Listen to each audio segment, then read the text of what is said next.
a continuar con la materia, pero lástima no ha llegado la hermana que planteó una inquietud la semana pasada y realmente quiero hacerme eco de esto por el tema de la aplicabilidad que debe tener nuestras materias que vamos viendo. Porque cuando hablamos de la teología, de la antropología, de la teología del pecado, no podemos disociarla con el trabajo práctico de la Iglesia. Y esta doctrina, hermanos, tiene que ver directamente con nuestro trabajo de evangelismo. Para que sea el trabajo de evangelismo acorde con la Escritura, tenemos que tener una correcta comprensión del hombre y del pecado. Porque si no, en vez de evangelismo podemos estar haciendo un negocio muy barato. Podemos estar vendiendo algún producto que no es nuestro y a veces negociando cosas que no son negociables. Entonces yo creo que debemos tener muy en claro algunos conceptos, pero en primer lugar, hermanos, tener mucho respeto por el énfasis que la Iglesia debe poner en el evangelismo. Debe ser siempre un énfasis muy que nazca del corazón, más que del sentido del deber. Porque si nace del sentido del deber nomás, al final, bueno, le vamos a decir a alguien, mira, ya te expliqué el mensaje, ahora haz tú lo que quieres. Y no es la forma en que el Señor nos planteó el trabajo del evangelismo, sino que tiene que ser algo que nazca del corazón nuestro, porque nació también del amor de Dios el entregar a Cristo para que el evangelismo sea real. Si Cristo no hubiera muerto por nuestros pecados, verdaderamente no sacaríamos nada con evangelizar. Pero la obra de Dios, mostrando su amor, al entregar a su Hijo para nuestra salvación, es lo que hoy día nos permite a nosotros también anunciar esta obra. Porque eso es el evangelismo, anunciar la obra de Cristo, anunciar el Evangelio. Y cuando hablamos de anunciar el Evangelio, hermanos, a veces hay tantas conversaciones con temas religiosos que nosotros podemos entablar con diferentes personas. Pero eso no siempre es predicar el Evangelio. Predicar el Evangelio es hablar de la necesidad que la persona tiene de Cristo. ¿Por qué la persona tiene necesidad de Cristo? Por lo que estamos viendo, por el tema del pecado. Porque hay algo que separa al hombre de Dios. Y esa separación del hombre y de Dios no es por asunto de raza, no es porque Dios desprecia a los negros más que a los blancos. Incluso todavía, hermanos, hay en el mundo gente cristiana que piensa que Dios tiene más amor por los blancos que por los negros.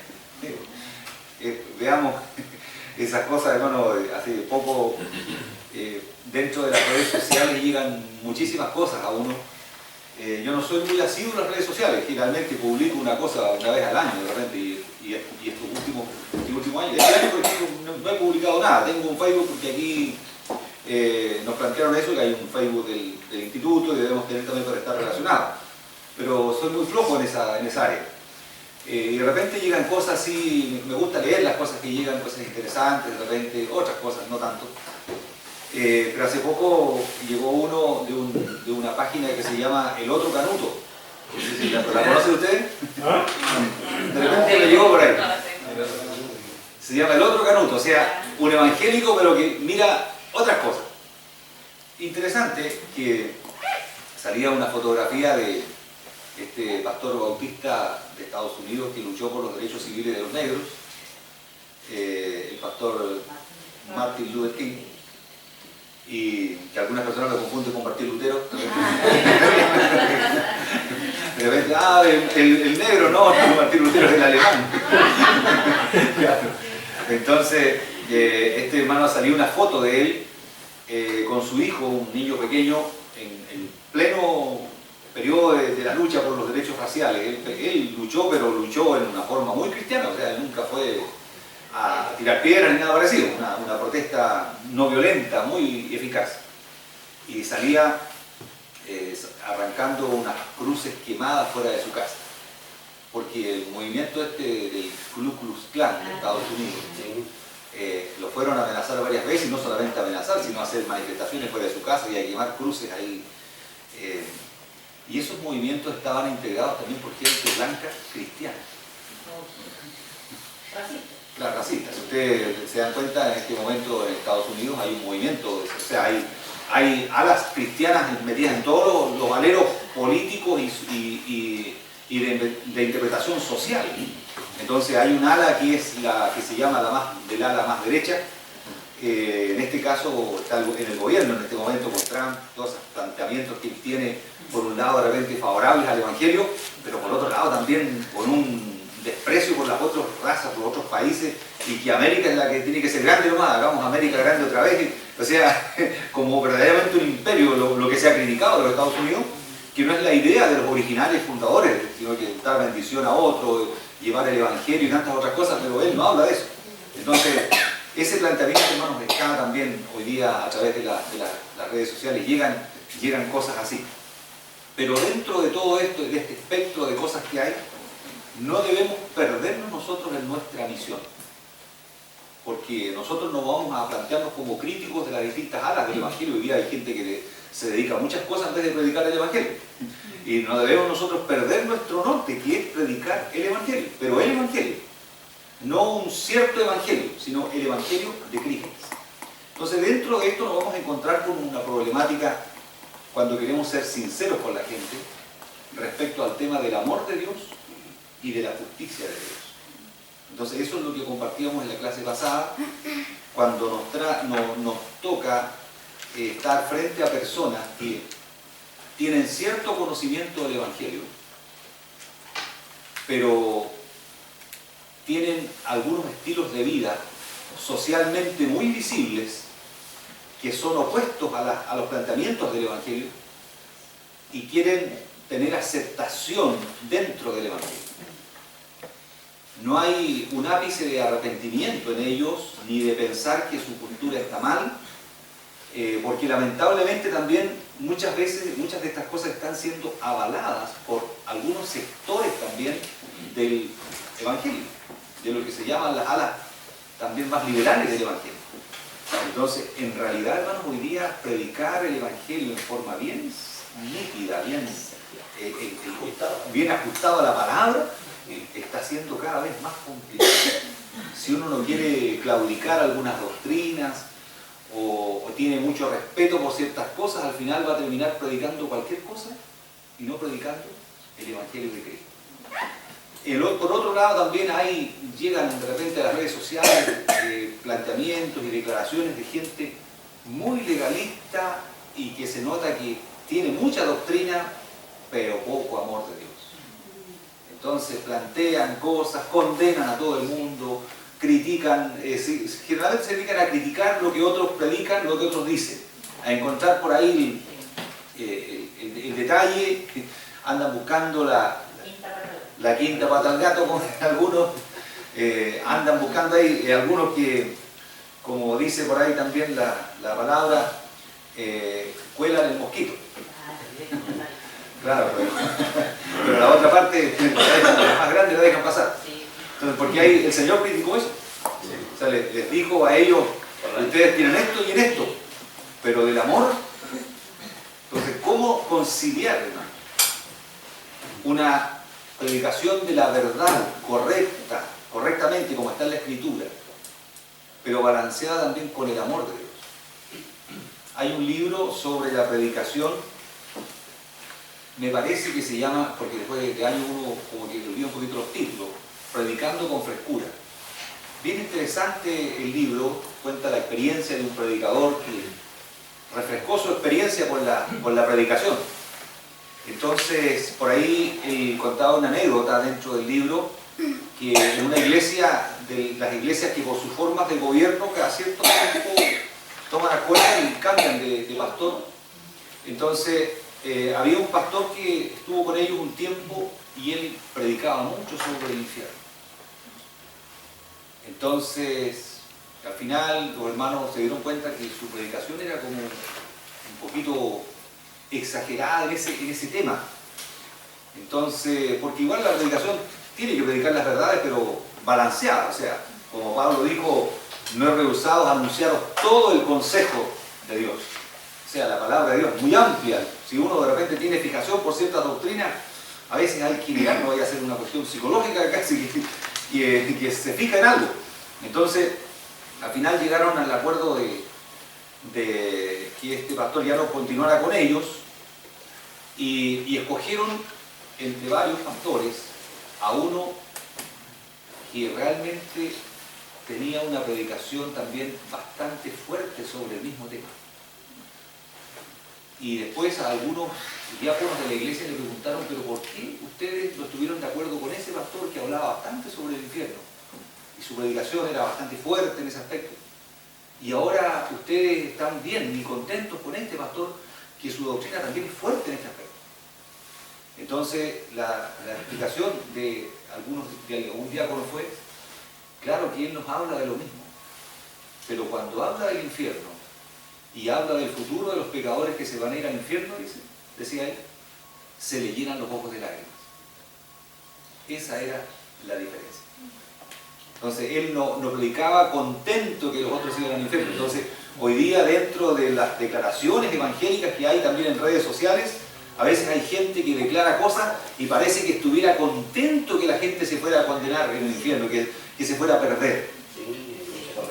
Claro, entonces, eso no era el planteamiento del Señor. El Señor también, cuando vio la dureza de las personas, lloró sobre la ciudad de Jerusalén. Entonces, el evangelismo, hermanos, no debe nacer solamente de una correcta doctrina, también de un correcto entendimiento del amor de Dios. Pero esas dos cosas deben estar balanceadas, porque si no, al final estamos entregando algo deformado. Y aquí quiero comentarles algunos versículos bíblicos, hermanos, respecto a esto, porque cuando hablamos de realidades, una de las realidades fuertes es la del trabajo, especialmente los profesores de religión, que tienen que lidiar a veces con lo más complicado de las iglesias. Porque hoy día hay muchas personas que ya asistieron un tiempo a la iglesia.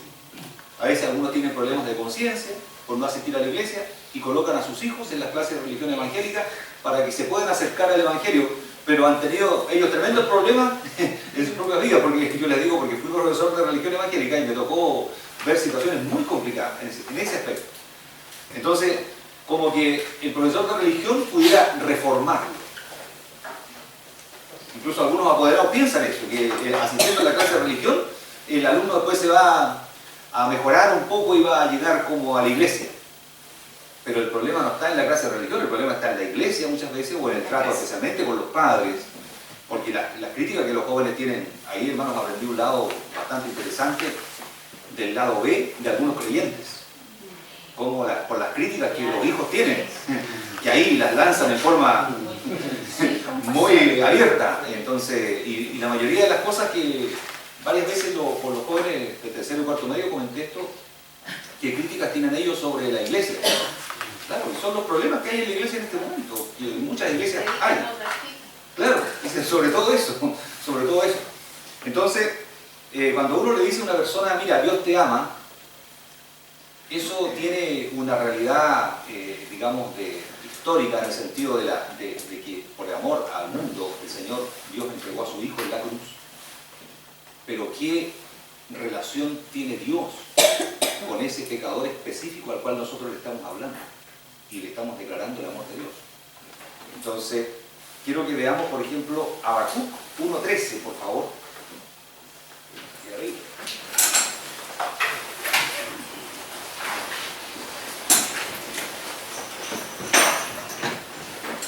Si alguien lo encuentra en su Biblia electrónica o lo que fuera,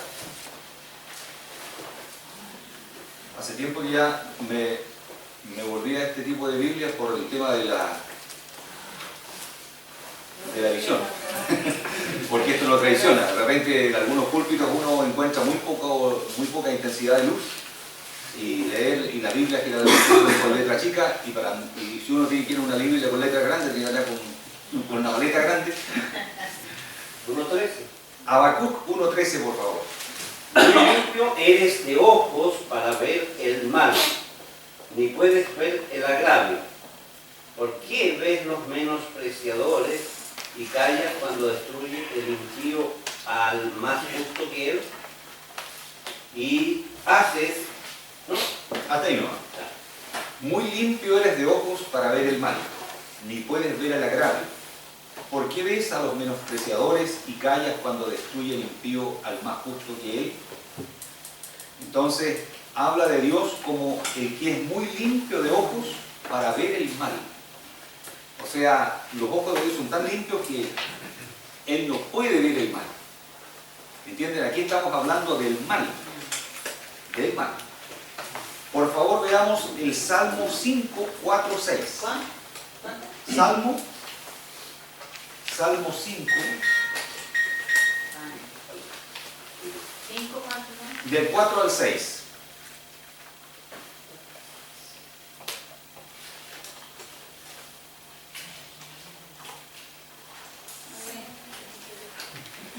Dice, porque tú no eres un Dios que se complace en la maldad. El malo no habitará junto a ti. Los insensatos no estarán delante de tus ojos. Aborrece a todos los que hacen iniquidad. Destruirás a los que hablan mentira, al hombre sanguinario y engañador. Abominará Jehová. Gracias. Hay una frase que es bastante común dentro del mundo evangélico y dentro de los púlpitos también. Una frase que en la discusión, en el compartir ideas que tuvimos en la clase pasada, apareció mencionada. Esa frase que dice que Dios ama al pecador, pero aborrece el pecado. Y estuve rastreando esa frase porque me llamó la atención. Yo la he escuchado muchas veces, pero ahora como lo estuvimos compartiendo en clase. Y ustedes saben algo del origen, porque no siempre lo que las redes sociales plantean es 100% veraz. Pero me encontré con una sola opinión respecto a esta frase. Mahatma Gandhi. Claro. ¿Saben ustedes quién fue Mahatma Gandhi?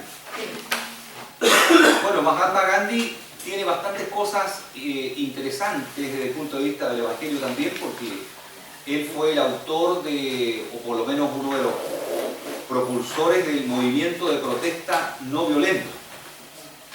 En la India imperaba el gobierno del Imperio Británico con una base cristiana. Entonces, por ahí Gandhi también en alguna oportunidad creo que dijo que él tenía problemas con los cristianos, pero no con el Dios de los cristianos, porque los cristianos eran los que lo tenían oprimido. Entonces él hizo, a pesar del ejército que tenía Inglaterra, al final derrotó la presión del imperio con una forma de protesta no violenta. Oponerse a algo, pero sin violencia, sin tener una actitud hostil, así beligerante, tirar piedras, formar ejércitos y todo. Y tomar la violencia como si me atacan, no, es colocarse en contra absolutamente, arriesgar la vida, pero no atacar al enemigo. Entonces ese sistema lo usó en sus protestas para lograr los derechos de los negros en Estados Unidos, el pastor Martin Luther King. Entonces ahí hay una unión entre una persona totalmente del lado evangélico, en doctrina y en forma, que tomó una estrategia, porque una estrategia muy acorde con los principios que se plantean en el Evangelio.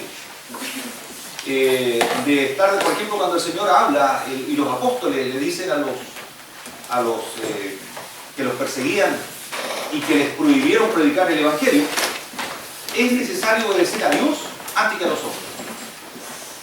Entonces, pero ¿cuál fue la actitud de los apóstoles? No fue una actitud violenta contra ellos. Y cuando los castigaban con látigo y todo eso, ellos después no tomaban presos a algunos de los mismos de ese grupo y le hacían lo mismo. Ellos oraban, porque el Señor mandó incluso orar por los enemigos, por los que os ultrajan y los persiguen, hacerles bien. Entonces, pero no estar de acuerdo con ellos, ¿entiendes? Entonces es una relación un poquito extraña eso de hacerle el bien a alguien, pero decirle, mira, yo estoy absolutamente en contra de lo que tú estás haciendo. Pero no hacerle mal, no ponerse en contra de él. Entonces esa es la idea de una protesta no violenta. Entonces, dentro de muchas frases que Mahatma Gandhi dijo, porque él estaba luchando contra un imperio que planteaba un distintivo cristiano, una insignia cristiana y él pertenecía a la religión hindú. Aquí hay a veces una confusión entre los indios y los hindúes. En la India hay más de una religión. Algunos son hindúes del hinduismo y otros son musulmanes. Y quizás alguna otra más también. Bueno, y también están los cristianos. Por eso, especialmente los cristianos, cuando uno dice, oye hermano, usted es hindú. No, por favor, indio, pero cristiano. No, porque el hinduismo es una religión. Entonces Mahatma Gandhi pertenecía a esta religión. Y él, dentro de muchas cosas que dijo, criticando en forma indirecta y sarcástica a los cristianos, a los ingleses, él planteó esto, que Dios odia, digamos, el pecado, pero ama el pecado. Entonces esa frase salió de las reflexiones de un hombre que no estaba inspirado en la Escritura. Se parece un poco, pero cuando nosotros hablamos de algo que se parece un poco, hay que colarlo muy bien. Porque yo creo que el pastor Martin Luther King, antes de poner en práctica esta estrategia, no solamente dijo, viene el Mahatma Gandhi. No, sino que tiene que haber pasado por el filtro y quizás haber discutido con el grupo de personas que trabajaban ellos en este movimiento, si convenía, si estaba acorde con las escrituras o no, para poder plantearlo como una forma, porque hay muchos movimientos en el mundo, hermanos, que tienen su base en el Evangelio, que son pacifistas, contrarios a la guerra, contrarios a la pena de muerte, contrarios a todo ese tipo de cosas, especialmente del orden del lado de los menonitas en Estados Unidos, donde ellos han hecho mucho aporte en el mundo en general, con el tema esto del pacifismo, logrando formar a muchas personas como mediadores. Todo este tema de la resolución de conflictos, de la mediación, está inspirado en estudios que ellos han hecho. ¿Basados en qué? En la Escritura. El Señor dijo, bienaventurados son los pacificadores.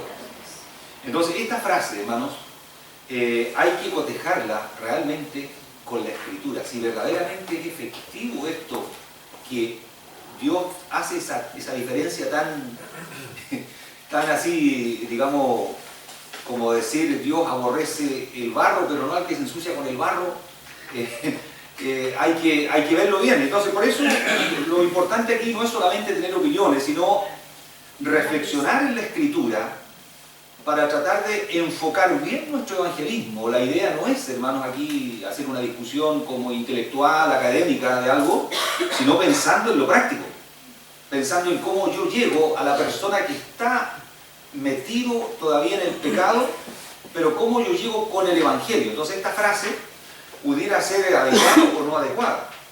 Entonces aquí, en el Salmo que leímos, que se leyó, dice, tú no eres un Dios que se complace en la maldad. Ahí está hablando, la maldad es el pecado, no está hablando del pecado. Dice, el malo no habitará junto a ti. Ahí está hablando de la persona. Los insensatos no estarán delante de tus ojos. Aborreces a todos los que hacen iniquidad. Entonces ahí está hablando de las personas. Ahí no está hablando simplemente del pecado, sino de lo que las personas hacen. A ellos dice que los aborrece, y más aún habla del futuro, porque los aborrece, habla como en presente, y en el futuro destruirás a los que hablan mentira. No va a destruir a la mentira, va a destruir a los mentirosos. Ahora, hay otras citas bíblicas aquí, el Salmo 7:11, por favor. Salmo 7:11. Amén. Lea más, hermano. Dios es justo y Dios está irado contra el impío todos los días. Esta actitud, hermanos, de Dios hoy día es la más criticada. Porque incluso muchas personas, yo he escuchado gente cristiana a veces que dice, no, que eso era el Dios del Antiguo Testamento. El Dios del Nuevo Testamento es distinto. Estamos hablando de un paganismo entonces. Creemos en varios dioses distintos. Entonces, es inmutable. Claro, Dios no puede cambiar. O sea, si estuviéramos hablando de un Dios que manifiesta un carácter en el Antiguo Testamento y otro carácter en el Nuevo Testamento, en realidad que estaríamos en problemas. Y aquí nos sacamos una teología, después nos vamos para la casa. Porque la base se nos mueve. la base se nos mueve. El Dios que creíamos que no cambia, realmente cambia. Pero la Escritura dice que en Él no hay sombra de variación. Entonces, ¿cómo nosotros ajustamos eso a los planteamientos de Cristo en el Nuevo Testamento? A veces, hermanos, también hay gente que critica al apóstol Pablo porque dice que Pablo enseñó algunas cosas contra las mujeres que el Señor Jesucristo no enseñó.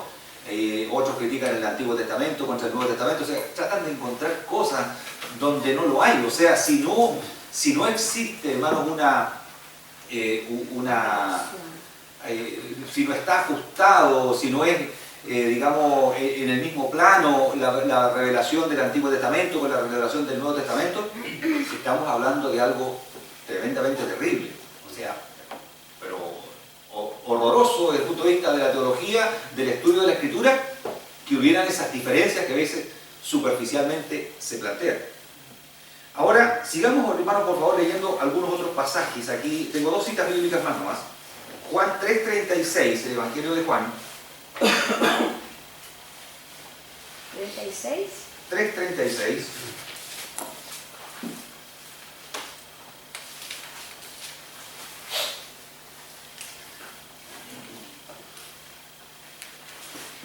Por favor, rápidamente, alguien que le dé lectura.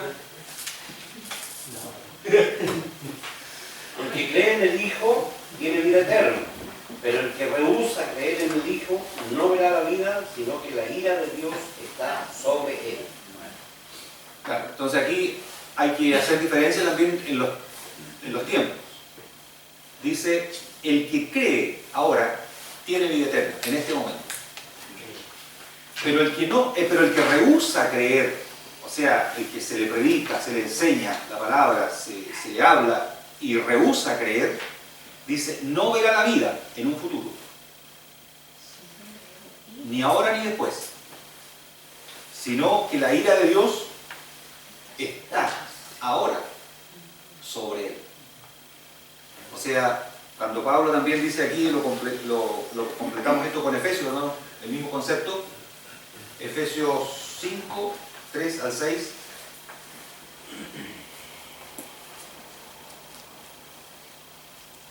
Por favor, alguien que le dé lectura rápidamente.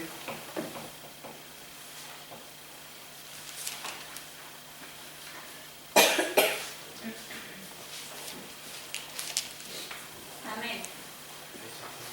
Adelante, ¿no? Pero fornicación y toda inmundicia o avaricia, ni aun se nombre entre vosotros como conviene a santos, ni palabras deshonestas, ni necedades, ni truhanerías que no convienen, sino antes bien acciones de gracia. Porque sabéis que ningún fornicario o inmundo o avaro que es idólatra tiene herencia en el reino de Cristo y de Dios. Nadie os engañe con palabras vanas, porque estas cosas vienen la ira de Dios, por estas cosas viene la ira de Dios sobre los hijos de desobediencia. Porque por estas cosas viene la ira de Dios sobre los hijos de desobediencia. O sea, los hijos de desobediencia son los que están fuera del Evangelio. Y por estas cosas viene la ira de Dios sobre ellos. Entonces, hermanos, en realidad que nosotros debemos no olvidarnos básicamente este tema del Evangelio. Hay algunas personas que critican un poco, y yo a veces también lo he hecho cuando se habla de un método para predicar el Evangelio, y la persona se ciñe mucho al método. Entonces al final quedamos casi como las sectas, como los testigos, los mormones, que andan con un sistema así bien metódico, demasiado cerrado, demasiado rígido. Si la persona de repente que estamos conversando ya nos toca otro tema, como que nos perdemos. Pero sí, en el evangelismo y en el planteamiento del Evangelio a una persona real, hay una lógica. Porque si no seguimos esa lógica de la Escritura, al final vamos a quedar en el aire. O sea, la persona nos va a preguntar, ¿yo por qué necesito el Evangelio? O sea, yo tengo todo, no tengo problema. Algunos pueden decirle, mira, si tú vienes a Cristo, Cristo te puede sanar. Y la persona dice, no, yo no estoy enfermo. Le podemos hablar muchas promesas de Dios. Pero básicamente la persona necesita el Evangelio porque es un pecador. Y si no se arrepiente de su pecado y se vuelve a Cristo, va a seguir el destino de todos los pecadores. No importa la vida moralista, la linda vida, la linda familia que tenga, si él no tiene a Cristo en su corazón, realmente no tiene cómo presentarse ante Dios. Entonces, eso es lo interesante de algunos métodos de evangelismo que se enseñan, que a los cristianos les adiestra la mente para que tengan esta lógica. En primer lugar, hay un Dios que realmente hizo un acto de amor al entregar a Cristo para que muera en la cruz por nosotros. Pero el ser humano está lejos de él por causa del pecado. Y por lo tanto, el ser humano merece la condenación eterna, pero ahí interviene el sacrificio de Cristo, que por amor a nosotros se entregó para morir en la cruz. Pero si la persona no acepta este sacrificio vicario, o sea, que fue como si él se hubiera muerto por sus pecados, él hubiera pagado la condena, la persona se va a perder. No importa que diga, no, que yo realmente no necesito esto porque yo estoy tratando de dejar mis pecados, estoy tratando esto. Entonces, las personas siempre empiezan a contar los pecados, pero que yo no peco tanto como el otro, yo cada día estoy mejorando mi vida. Entonces, pero el tema no es cuánto logremos mejorarnos, porque si al final nos falta un poquito, igual estamos condenados. Claro, la Biblia dice que la persona que guarda toda la ley pero ofende en un punto, no es el camino, porque ningún ser humano va a decir que no ha cometido nunca un pecado. Y la condena no es por la cantidad de pecados, la condena es porque no solamente nosotros hemos cometido algún pecado en la vida, sino que sobre todas las cosas es porque hemos heredado una naturaleza pecaminosa. Nacemos en pecado. Porque se encuentra mucho gasto dentro de las iglesias cristianas, gente que, yo creo que cuando han entendido este concepto, vive como moralista. Siempre yo... Los fariseos del siglo XXI. Viven así dentro de la iglesia. O sea, Claro. Mira, yo lo vi que estaba haciendo esto, yo y normalmente, o sea, pienso que es porque no han comprendido este concepto de la doctrina del pecado, no se les ha enseñado adecuadamente. Claro. El tema del pecado y el tema de la santificación. Esto, hermano, esta lucha que el Señor Jesucristo tuvo permanentemente con los fariseos, fue una lucha que después se mantuvo dentro de la iglesia ya, entre el apóstol Pablo y los grupos fariseos. Fue algo que se mantuvo, este tema de la ley es primero. Entonces el Señor luchó con ellos, los confrontó con su corazón duro, con su falta de amor, y luego muchos de ellos se convirtieron al Evangelio, entraron a la iglesia, y esta corriente del fariseísmo sigue, hermano, hasta nuestros días. Esta vena así, no sé cómo podríamos llamarlo, esta cosa que se mantiene ahí, como en el ADN de la iglesia, y de repente se manifiesta en una cosa, en otra, pero esta cosa del legalismo está pegada. Y años atrás leí de una encuesta que se hizo en Estados Unidos en las iglesias cristianas. Es un cuestionario con varias preguntas y las respuestas de los hermanos de iglesia, de miembros de iglesia, se parecían más a las respuestas que hubieran dado los fariseos que las que hubiera dado Jesús en este tiempo. Entonces, a veces por ignorancia de la Escritura, otras veces por falta de amor, pero la idea del moralismo como que reemplaza al concepto de la santificación y el concepto real del pecado que debe haber en la iglesia, en nuestra vida personal. Porque muchas personas piensan en el tema este de buscar a Dios para que llegara el momento a un nivel de estatura espiritual donde ella no tenga problema con el pecado. Entonces, como la persona, como aquel que dice que voy a entrar a estudiar a un instituto para saber más. y después de estar un par de años, se da cuenta que sabe menos. ¿Por qué? Porque se dio cuenta de todo lo grande que hay que aprender. Entonces antes creía que sabía un poco y después se le mueve el piso en algunas cosas, yo creía esto, pero pucha, me dijeron esto. Entonces se da cuenta que sabe menos. Entonces la persona que comienza, hermano, en una búsqueda espiritual sincera para luchar contra sus pecados, se va a dar cuenta de lo realmente pecador que es. Cuando antes pensaba, no, que si mentir un poquito no es tanto, si ofender al hermano no es tanto, después parece que ya se olvidó. Pero cuando una persona comienza a buscar sinceramente a Dios y estas cosas comienzan a hacerse una realidad que le aparece ante sus ojos, se da cuenta de lo terrible que es su vida y cuánto tiene que arrepentirse ante Dios, y ahí comienza, hermano, a caminar verdaderamente el camino de la santificación verdadera, real, sincera ante Dios. Entonces cuando la persona se acerca más a Dios, no se va a sentir más santo, se va a sentir más pecador, porque se está acercando al santo de los santos. Eso es lo que, exacto, eso es lo que le pasaba a los grandes profetas en las grandes experiencias cercanas a Dios. Ellos nos decían, oh Señor, ahora soy más santo que mis hermanos. Pobre de mí que soy pecador. Claro, incluso las revelaciones que Jesús tuvo con los apóstoles en algún momento, Pedro le dijo, Señor, apártate de mí que soy pecador. O sea, vio a Jesús en una realidad mayor, más profunda. Entonces, esto, hermanos, nosotros si no lo entendemos, no lo podemos predicar. Por eso es que a veces hay un evangelismo superficial, que dice, no, hermano, si Dios te acepta. Claro, Dios está dispuesto a aceptar a los arrepentidos, al que se arrepiente. Sin arrepentimiento, hermano, sin predicación del arrepentimiento, no hay una predicación de un verdadero evangelio. No es decirle, ven para que Dios te bendiga. Porque hoy día se habla mucho de esto, o sea, atraer gente, porque al final las multitudes son las que, como decía una vez el predicador, que el Señor nos llamó pescadores de hombres. Y hay que tirar las redes para atraer a los hombres. Y el dinero está en la boca del pez. Claro, entonces en la Biblia también está, si el dinero está en la boca del pez. Entonces mientras más hombres pesquemos, la iglesia va a ser más prosperada.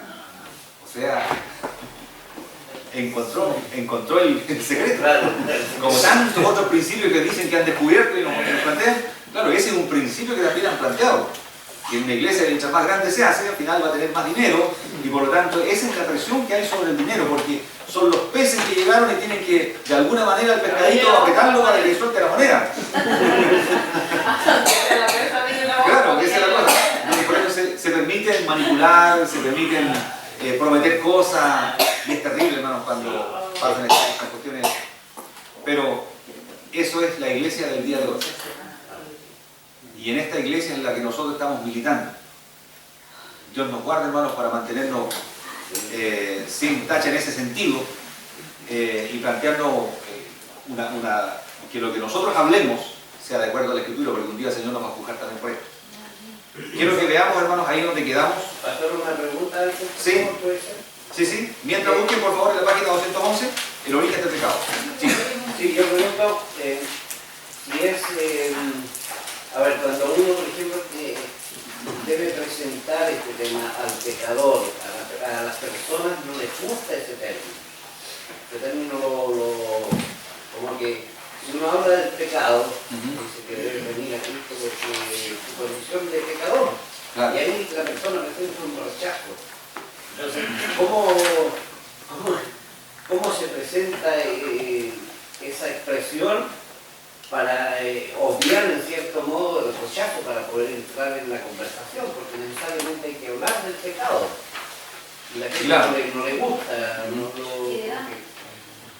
como que pone una barrera inmediata. O sea, claro, hay distintas formas y maneras, hermanos, que solamente el Señor puede ayudarnos en situaciones puntuales. Pero lo básico de los evangelistas que el Señor ha usado en forma muy notable en la historia del evangelismo, han sido evangelistas que se han ceñido a predicar la Escritura.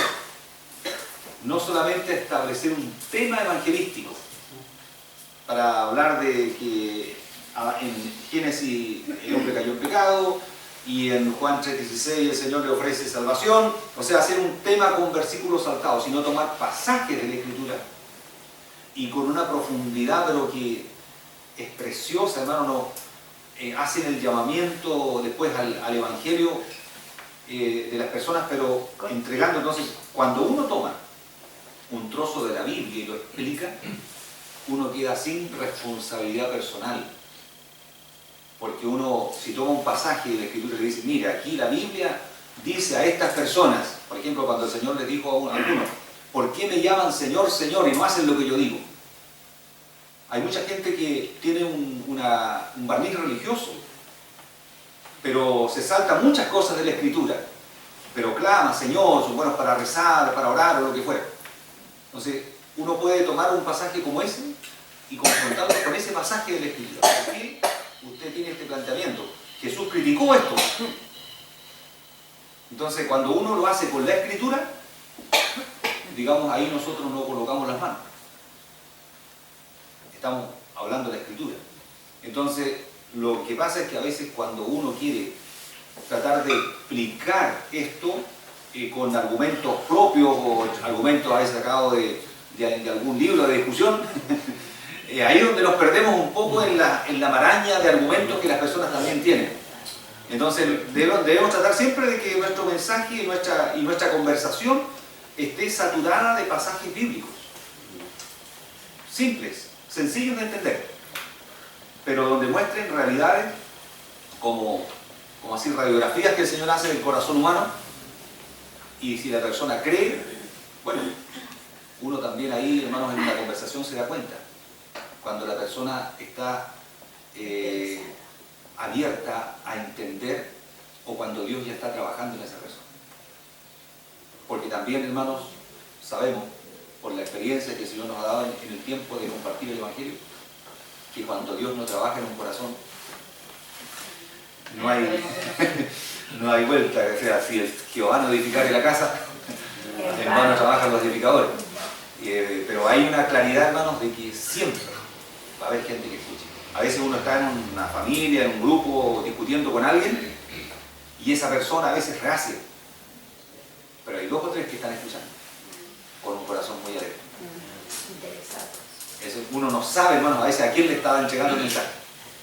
Esto es una cosa, pero que es muy interesante y que solamente está en la soberanía y la gracia de Dios, cómo se manifiesta. Saben que una oportunidad, a mí el consejo y la palabra de consuelo más fortalecedora me la entregó una persona que no sabía que me estaba hablando a mí. Yo estaba en un sillón de un hospital con un hijo con una complicación de salud muy fuerte. Yo estaba sentado al lado de él, estábamos esperando con muchas inquietudes y habíamos pasado muchas situaciones duras, y mi hijo estaba a un lado y al otro lado se sentó una persona conversando hacia el otro lado con una persona que estaba en una situación de problema. Y todo lo que esa persona le habló me lo estaba diciendo a mí. Pero ella nunca lo supo, pues se paró y se fue. Nunca lo supo. Entonces a veces uno, hermano, está compartiendo algo y no sabe a quién se lo está compartiendo. Pero por eso es que tenemos que ser fieles al mensaje de la palabra del Señor. Hay muchos evangelistas antiguos, hermanos, que nos entregaron bastante, digamos, enseñanza respecto a esto. Hay uno que se denomina el príncipe de los predicadores. Es Julio. Supe que ni siquiera fue un instituto. Él se dedicó a aprender como jovencito en una iglesia. El Señor lo llamó a predicar, pero se preparó profundamente en la Biblia. Era un hombre muy asiduo de la Escritura. Mucho se le critica a veces también por su creencia en las doctrinas de la gracia, un hombre muy radical en eso. Tiene algunos sermones donde el pecador queda, ¿qué tengo que hacer yo entonces? Pero los frutos que él dio a través de muchos años de predicar ahí en el tabernáculo de Londres, realmente nos dejan, hermano, y sus sermones, hermano, irradian el amor de Dios. Realmente hay varios otros predicadores también que escribieron sermones, y gracias a Dios que los escribían, porque hoy día podemos leerlos. Son sermones largos, y muchos de ellos los leían también. O sea, no eran personas que tenían una elocuencia, así como que bailaban arriba del púlpito para atraer a la gente. No, y estaban ahí quietos en el púlpito, muchos de ellos incluso leyendo con la cabeza agachada los principales sermones que fueron de más impacto en la iglesia y en el mundo. Fueron predicaciones que hoy día uno diría, pero este hermano no fue nunca a una escuela de comunicadores, que no le enseñaron a pararse en el púlpito, no le enseñaron cómo mover las manos. Claro, entonces, que todas son estrategias que en el fondo que van más allá del contenido, hermano. Sí. Hoy día se va mucho por ese lado de la gente. Se preparó para predicar en la televisión, estuvo una hora en el espejo ahí, en vez de estar una hora orando o leyendo la escritura. Claro, entonces hemos digamos, invertido los esfuerzos en lo que no es más importante. Entonces, el tema es que debemos nosotros mirar aquí, por ejemplo, el tema doctrinal, hermano, el origen del pecado, de dónde surgió el pecado, cómo entró en el universo, y esto en verdad que es un problema, entender no solamente cómo entró el pecado, sino cómo entró el mal.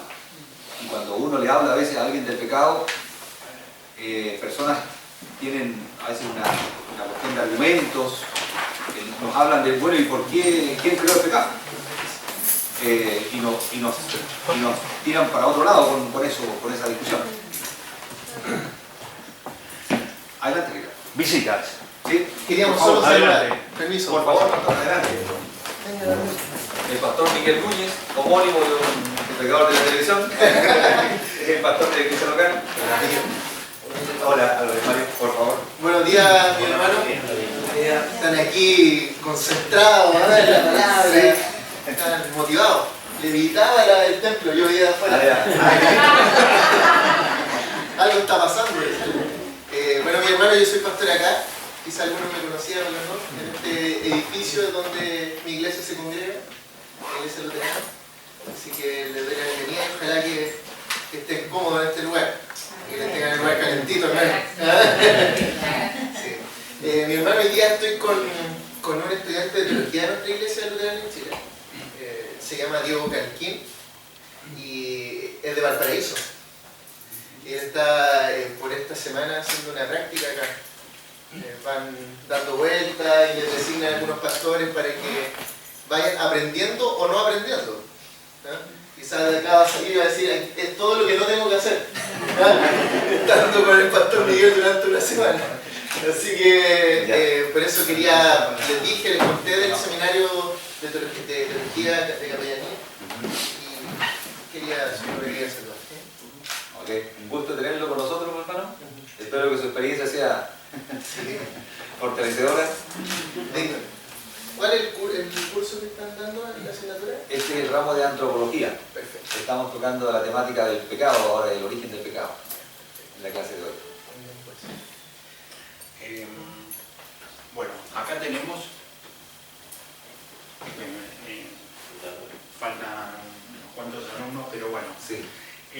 tenemos de varias denominaciones. ¿Sí? Y me gustaría que cada uno diga de qué denominaciones para que quede como que perfecto que somos denominaciones. Toda la ciudad representada. ¿Sí? Pero aparte también tenemos gente que no es de la ciudad. Claro. ¿Unionino hay alguno acá? ¿De la Unión? A ver, sí, tenemos de la Unión 2 que no están. Tenían que entregar un trabajo. Sí, de Río Bueno también se escucharon, no tenemos Se alguna acusaron, de Río Bueno. pero hay de la Unión. De Valdivia. Hay de Valdivia, Cutillar. de Frutillar, Puyehue, en Chalao. Puyehue. Súper pique, hermano. Espérate, sí. De Puerto Montt. De Puerto Montt hay un hermano que viene también. Hay de Puerto Montt, Urrán. de Purranqui, Yanquihue, de Frutillar, a ver, Sí, Valdivia, Sí, Frutillar. Frutillar de era Valdivia. Valdivia. Valdivia 1. uno de Valdivia, allá, Allá está la mano. de Frutillar. Hay que tener en cuenta de que ellos Yo soy de Chile. se levantan muy temprano, porque muchos de ellos salen a la ruta a esperar el bus. Tienen que ir hasta la ruta para esperar el bus. O sea que se levantan muy temprano. Bueno, a las 5 de la mañana hay que levantarse a orar. Ya. Entonces, después de eso van a tomar el bus. Es normal, ¿no? Es normal. Muy bien, ¿a qué hora se levanta usted hoy? Hoy, Sí. 6:30. Perfecto. ¿Y usted, hermana? ¿Yo? ¿Desde dónde viene? Yo venía viajando. ¿Desde dónde? Desde Santiago. Ah, ya. De Santiago, para estar en la clase de hoy. Estuvo toda la noche. Y entregó su trabajo hoy día en la mañana. Bien, pues, qué bueno conocerles. Cuenten conmigo también para cualquier tema espiritual, pastoral. Estoy por acá. Sabe, Ricardo, las mañanas generalmente estoy en la oficina, aquí, acá mismo, pero, así que cuenten con eso. Bien, te agradezco. Miguel es un colaborador nuestro. Sí, sí. En cualquier momento lo van a tener de profesor en algún Ya se viene. tema. ¿Sí? Gracias por la atención. No pongo abajo. Que te bendiga, amigo. Hermano, un gusto. Bendiciones. Bendiciones, mi hermano. Chao. No sigo hablando. Fecha. Obrigado.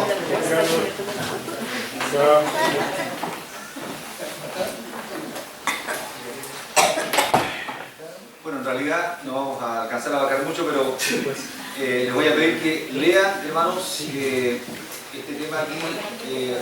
Voy a encargar que lean hasta...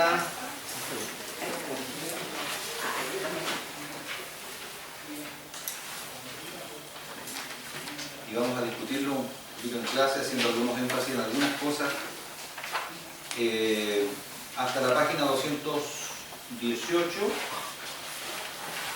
Punto C. Ahí hay un punto que dice pecado en nuestra vida. Sí. Eso lo vamos a tomar en cuenta. No.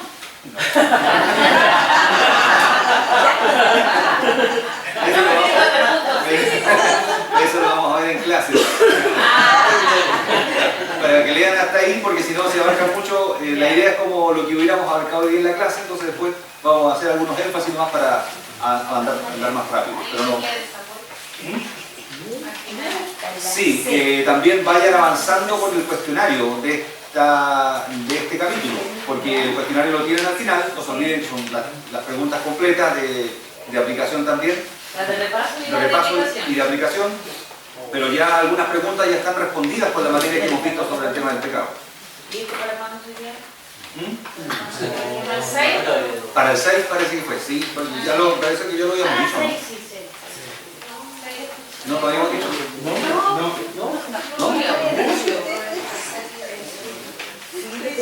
Claro, porque van a tener, no se olviden, un feriado, hermano, el próximo clase, de feriado.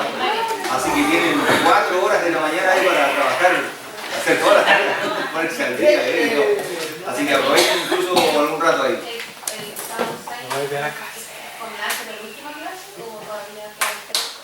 El 13 todavía, sí, el 13 todavía. El 13, entonces ahí lo que falta repasarlo lo vemos ahí. En todo caso, hermanos, es bueno el énfasis que estamos haciendo ahora sobre el tema del evangelismo, porque la idea del trabajo de la iglesia, hermanos, la gran comisión es evangelizar. Entonces, en el fondo, todas las materias que ustedes vean tienen que ir viendo de alguna forma cómo eso se aplica al trabajo de evangelismo. Porque la doctrina del pecado nos ayuda para tener un evangelismo bien eficaz. Pero hay varias otras doctrinas que también aplican cuando nosotros vemos el tema de la evangelización. Pero todo tiene que pasar, digamos, ser con esa orientación. El énfasis de nuestro instituto, hermanos, no es un énfasis académico o intelectual, sino un énfasis práctico. Van a ver ustedes en la malla de ramos y la forma que se van desarrollando, que todo orienta al trabajo práctico de las personas.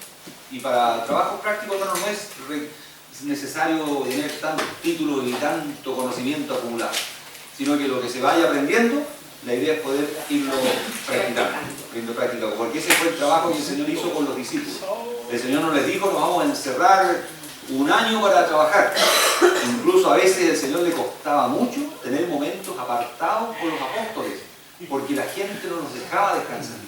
Entonces en algunos momentos el Señor le hablaba a ellos, ya, vamos en la barca y vamos a ir al otro lado, y llegaban allá, estaban algunas horas y la gente llegaba caminando por otro lado y ya estaban de nuevo con ellos.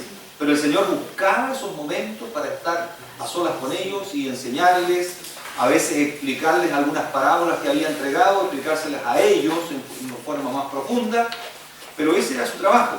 Dentro de la práctica, del desarrollo del andar en el camino, ellos iban aprendiendo. En algunos momentos los envió comisionados, solos, por algunos días a un trabajo misionero, y después volvían, le daban cuenta a él, y el Señor se apartaba con ellos y les reforzaba algunas enseñanzas. O sea, lo que están haciendo ustedes ahora. De alguna manera, trabajando en sus iglesias, hermanos, sirviendo al Señor en diferentes cosas, y también apartando momentos como estos para venir a clase, otros momentos para cumplir con estudios y tareas. Esa es la forma en que un cristiano se desarrolla, la eficacia. Hoy día, ya lamentablemente, hermanos, el trabajo de los seminarios, seminarios establecidos, está muy abajo en cuanto a nivel de alumnos, porque muchísimas personas el Señor los llama a servir, a trabajar, pero no tienen el tiempo como para poder dejar sus trabajos, su familia, e ir a encerrarse 1 año, 2 años, 3 años o 4 años. O sea, es difícil que la persona tenga, a no ser que viva en la misma ciudad y pueda seguir desempeñando algún trabajo, es muy complicado estar en esa forma de aprender. Pero aquí estamos. Este fin de semana, el sábado, hay unas actividades, ahora me toca, yo casi nunca salgo de actividad los días sábados, pero ahora me toca un culto en Los Negros, vamos a estar por ahí con los hermanos esta noche.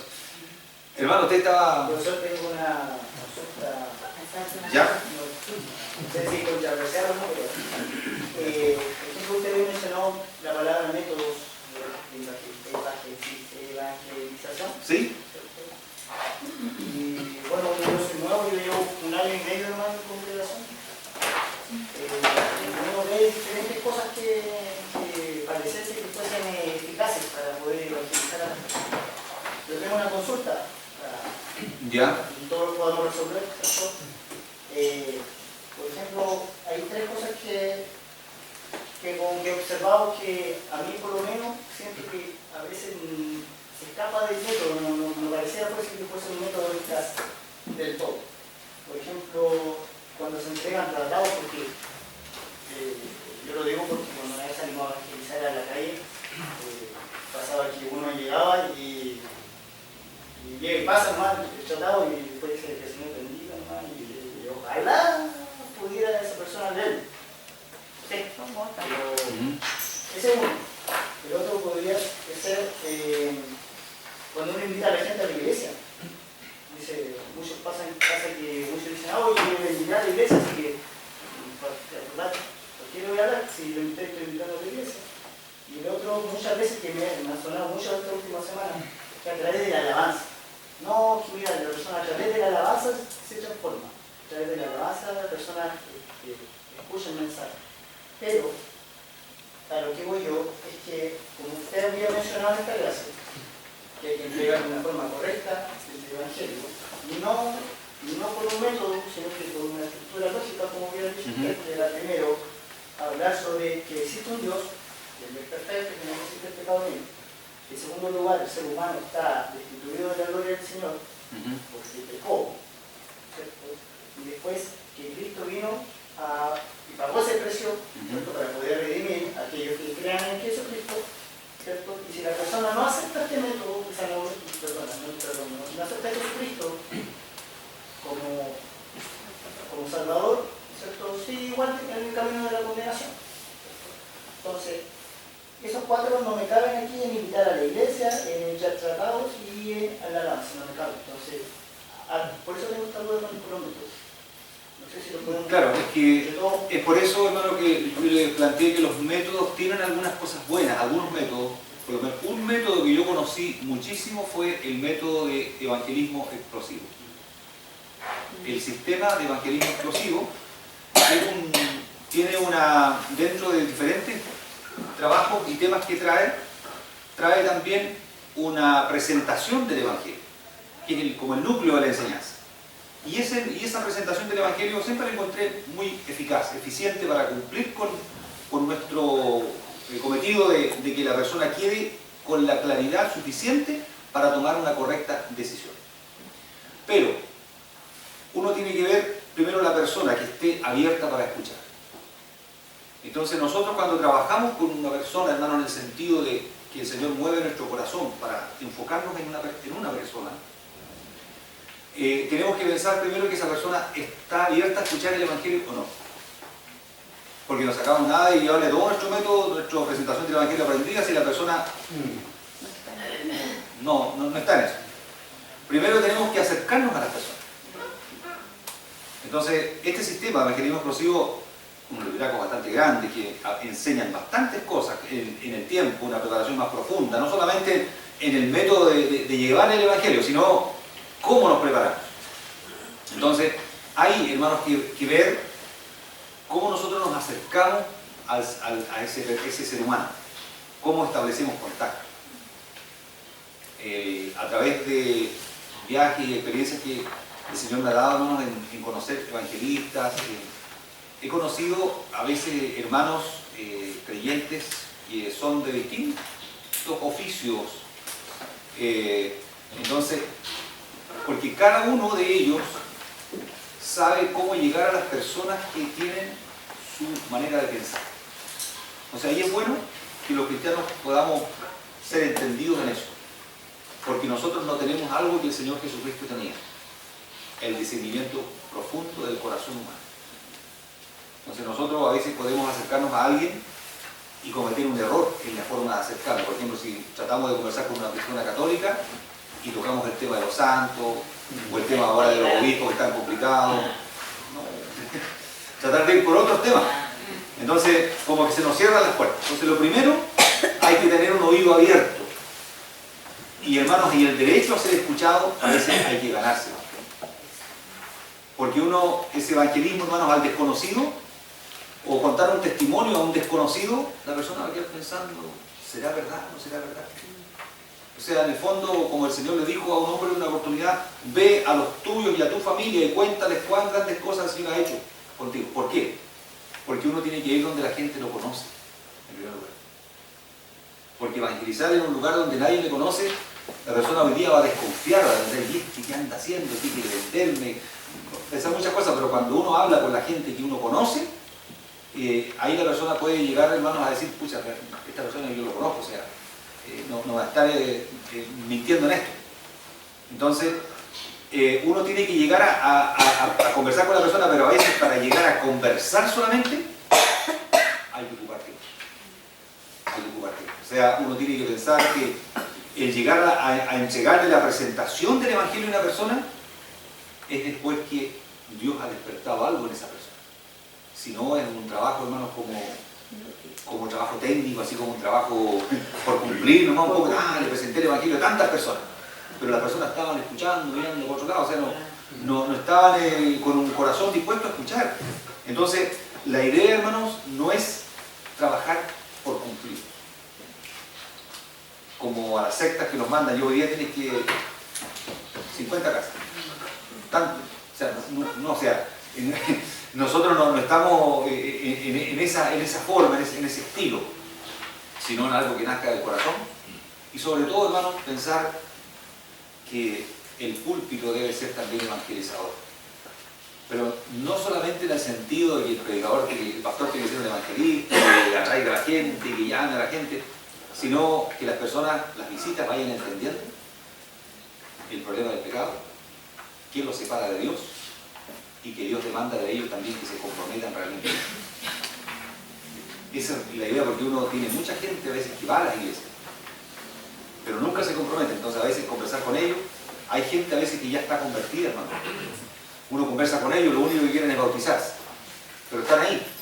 Entonces, no hay, hermanos, que a veces tratar de llegar al corazón de las personas con un método, sino simplemente hablar del Evangelio con libertad, hablar de muchos temas también. Es bueno las personas que tienen experiencia en distintos oficios, porque a veces tienen tema con las personas, y las personas primero tienen que conocernos no como religiosos, sino como personas como ellos. Ahí llegamos realmente a ellos. Entonces después, cuando de repente le hablamos y ellos saben que somos cristianos, saben que tenemos una vida distinta. De repente por ahí tenemos una oportunidad, incluso una vez un pastor evangelista conversaba que con sus amigos decía, mire, en algún momento le decía, te voy a invitar a mi casa y te voy a contar cómo yo llegué al evangelio. Entonces la persona quedaba así como metido, ¿no? Entonces después preparaba un día una comida y lo invitaba, le decía, hoy día te voy a invitar y quiero compartir contigo algo especial.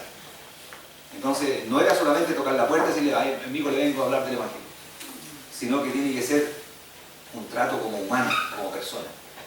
Entonces, eso debemos practicarlo porque ese es el evangelismo, hermanos, que nace del corazón, de nuestra real preocupación por la persona, no por hacer crecer nuestra iglesia, sino por amor a las personas, como el Señor lo plantea.